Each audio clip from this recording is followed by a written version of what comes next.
শ্রীলঙ্কা সিরিজের আগে আমাদের প্ল্যান ছিল যে আমরা শারমিনকে আমরা ওয়ানডেতে ট্রাই করব থাকবে এবং আজকে আমরা টি-20-তে রাখবো। বাট যখন আমরা ওয়ানডে সিরিজ শেষের পথে দুইটা ম্যাচ হয়ে গেছে যখন দুইটাই ব্যাপার আমাদের আমাদের স্ট্রাইক করছে। ফার্স্ট হচ্ছে জুরিয়া ফেরদৌস জয়িতা, তিনটা ম্যাচে একটা ওরকম ভালো পারফর্ম করতে পারেনি, প্লাস দোলা কোয়ালিফায়ারে খেলার পর আর রিসেন্ট টাইমে আর কোনো বড় ম্যাচ খেলে নাই। সো আমরা একটা সেফটি কুশন হিসেবে আমরা শারমিনকে রেখে দিয়েছিলাম। আমাদের ওপেনিংটা ভালো হচ্ছে, মিডল অর্ডারটাও মোটামুটি ভালো হচ্ছে, কিন্তু আমরা লাস্টের দিকে লাস্ট 5 ওভারটা আমরা আমরা ইউটিলাইজ করতে পারতেছি না। তাজ একটু ভার্সাটাইল প্লেয়ার, আপনি ওকে ওপেন থেকে আমরা 6 পর্যন্ত সব জায়গায় খেলাইছি এবং সব জায়গায় মোটামুটি আমাদের আশানুরূপ পারফরমেন্স করছে সে। আমাদের পুরো 15 জনের টিমে আপনি যদি 11 করেন, 11-এর উপর একটাই ব্যাটসম্যান থাকে, স্পট থাকে, একটাই এডিশনাল ব্যাটসম্যান আমরা রাখতে পারছি।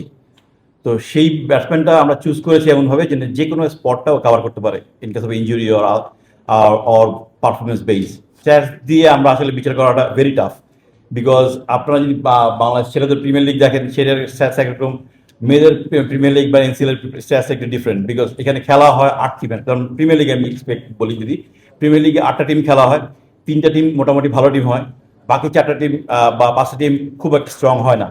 তো আমরা যদি স্ট্যাটসের উপর বেস করে আসলে টিম করা আমাদের টাফ হয়ে যায়। সো আমাদের আর একটু ডিপে যেতে হয়, আর একটু ডিপে যেতে, কার প্রসপেক্ট ভালো, কার টেকনিক ভালো, কাকে দিয়ে ফার্দার ইয়েতে ফিউচার আমরা মানে আমরা ওর কাছে ভালো সার্ভিস পেতে পারি, প্লাস তার ফিটনেস ভালো, তার ফিল্ডিং ভালো, এইসব সবগুলো জিনিস মেজার করে আমাদের টিম করতে হয়।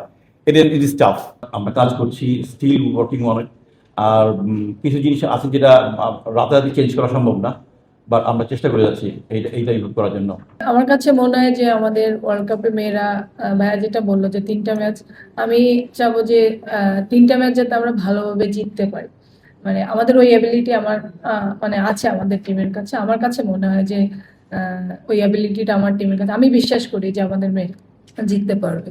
আশা করি 3টা ম্যাচ ইনশাল্লাহ জিতবে। না, আসলে আমি যখন সিলেক্টর হয়েছি সবাই খুব খুশি হয়েছে, এবং যেহেতু প্লেয়ার ছিলাম, প্লেয়ার থেকে এখন সিলেক্টর, তো আমাদের মেয়েরা খুবই রেসপন্স করেছে আমাকে, যে অনেক ভালো, যে আপু একটা ভালো জায়গায় আসছেন, আমাদের জন্য খুবই ভালো যে একজন ওমেন্স সিলেক্টর পেয়েছি।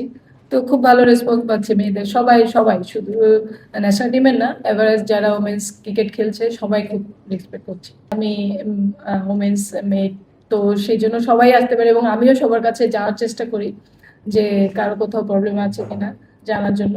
এটা আসলে মেয়েদের জন্য আমার মনে হয় যে ইজিলি করতে পারে ওরা।